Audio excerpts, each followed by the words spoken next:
ఇప్పుడు నేను చూపిస్తున్నటువంటి rice green peas rice, matar rice అండి. ఇది చాలా చాలా టేస్టీగా ఉండి చాలా బాగుంటుంది. ఆయిల్ చుక్క కూడా వేయకుండా మనం ఎలా ప్రిపేర్ చేసుకున్నామో చూద్దాము. పిల్లలకి, పెద్దవాళ్ళకి అందరికీ కూడా లంచ్ బాక్స్‌లోకి ఇంకా బాగుంటుంది. చాలా సింపుల్‌గా 10 నిమిషాల్లో రెడీ అయిపోతుంది. సో, ఆలస్యం చేయకుండా చూసేద్దాం రండి. Welcome back to Hindu సెవెన్‌లీ home recipes. ముందుగా నేనిక్కడ ఒక ప్యాన్‌లో ఒక స్పూను నెయ్యి వేస్తున్నాను. మీరు వెన్న కూడా వేసుకోవచ్చు. సన్నగా తరిగిన అల్లం, వెల్లుల్లి ముక్కలు కొంచెం వేస్తున్నాను. పచ్చిమిర్చి ముక్కలు కొంచెం వేస్తున్నాను.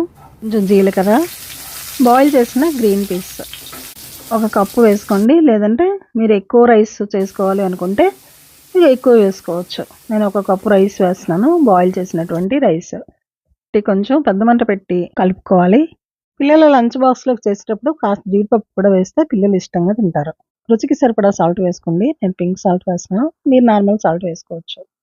అలాగే పెప్పర్ పౌడర్, మిరియాల పొడి ఒక అర స్పూను. గ్రీన్ పీస్ వేసాను కాబట్టి జీలకర్ర, అల్లం కూడా వేసాను. అరుగుదల బాగుంటుంది.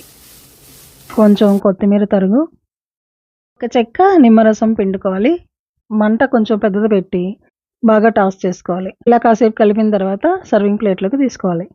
వేడి వేడిగా ఉండి చాలా టేస్టీగా ఉంటుంది ఈ రైస్. గ్రీన్ పీస్ మనకి చాలా మంచి బలాన్ని ఇస్తుంది. పిల్లలకి ఇంకా బలం అండి. ఇలా రైస్ చేసి లంచ్ బాక్స్‌లోకి పెట్టొచ్చు. అలాగే మీరు అప్పుడప్పుడు ఫ్రైడ్ రైస్‌గా తినొచ్చు. చాలా టేస్టీ ఫుడ్ కదా!